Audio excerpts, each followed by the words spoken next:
Bridgewater football opens with a 27-24 win over Gettysburg, one of the more exciting games in recent years. Might even not even get to Thomas More with everything we could talk about from that game, but let's start with the two key players on the game-winning play. Brendan Metairie with a 65-yard TD pass to Corey Jokum, who breaks a short pass on the right-hand side. Metairie early in that drive was 1 for 8 for -5 yards before he took the team 96 yards with no timeouts. But a couple coaches did point out to me he did throw one nice ball early on when your offense was trying to get going, which did go down as a drop for Jokum. So really two players that otherwise might have gone in thinking that they let their team down. They're the heroes of the big play.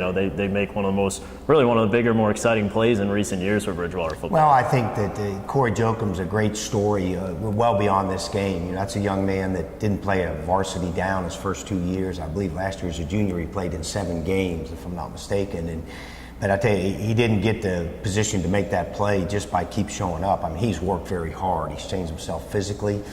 He's just a worker. He's dependable, and that was a fast guy running down that sideline. That safety had a good angle on him, and he outran him. And so, in that sense, that's really a great tribute to Corey. I think just his work ethic and what that represents, in college football. Because a lot of times I deal with a lot of kids that it needs to come easy, it needs to come fast for it to be good, and that wasn't the case with Corey Jokum. I think in Metairie's case, he made a big 4th down throw before when he hit a tight end, Connor Clefman, who was starting his first game at tight end.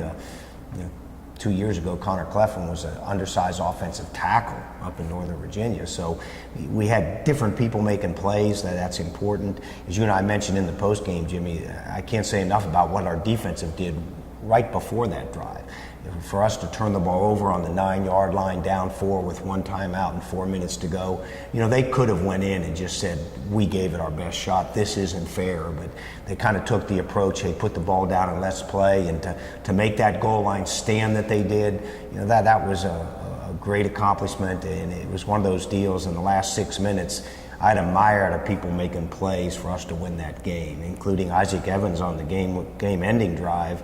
Gettysburg got 4 more shots at it, and boy, the quarterback threw a great ball. It was one-on-one. Their guy was a perfect pass, and Isaac broke it up and on something that would have put him into easy field goal range. So I think anytime you can get a first game victory like that, my hope is that it just feeds our team for later down the road.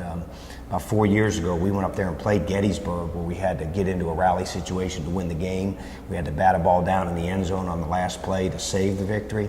And it was really one of those seasons where we had 6 games that were decided in the last 5 minutes, and we won 4 or 5 of them. And I really think that was part of the reason early on we got into that mental mindset, hey, I've been here before, we know how to manage it, we didn't panic, and my hope is that's where it'll transfer.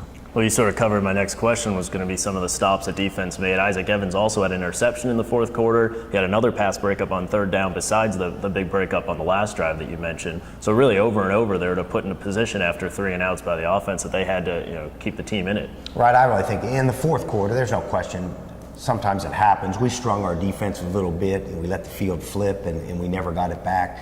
And I think we did, but I think our defense just continued to play hard. I always talk about this. Defensively, you have to have an attitude, put the ball down and let's play. I'm not going to overanalyze the situation.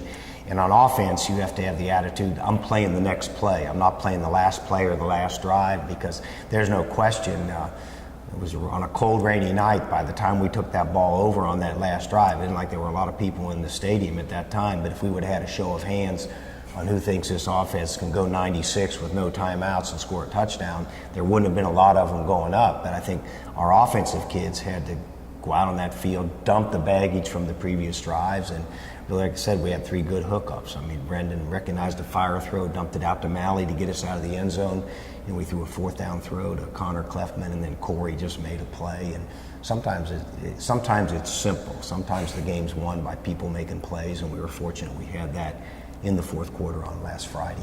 And maybe one thing the team does need to work on is just not losing yardage on 1st down. I think that put you guys in a tough spot, especially with penalties on 1st down, and really put the quarterback in a tough spot. And is that something this week that's going to be a point of emphasis? Well, I think we had silly illegal procedure. Pre-snap penalties are always a killer, and we had some illegal procedure things we really have to eliminate. And then we have to be better perimeter blockers. I mean, our negative yardage plays were outside runs and RPOs, which are designed to spray it out to athletes and let them run. That'll be a big challenge for our wide receivers.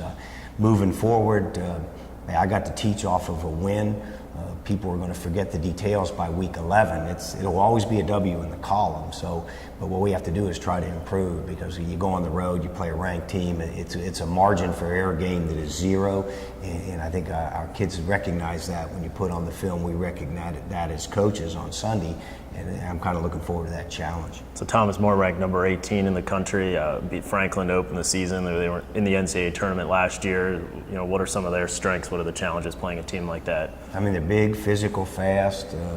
They're kind of one of those reload programs. If I'm not mistaken, they've lost 3 regular season games in the last 5 years. I think it's a good challenge, but I also think it's one that if our kids embrace and we go up there and battle it, we're the guys that have nothing to lose. We got to take that approach. We got to be a little reckless with how we go after them, offensively and defensively, in the kicking game. And I think it gives our kids a chance to make a statement game.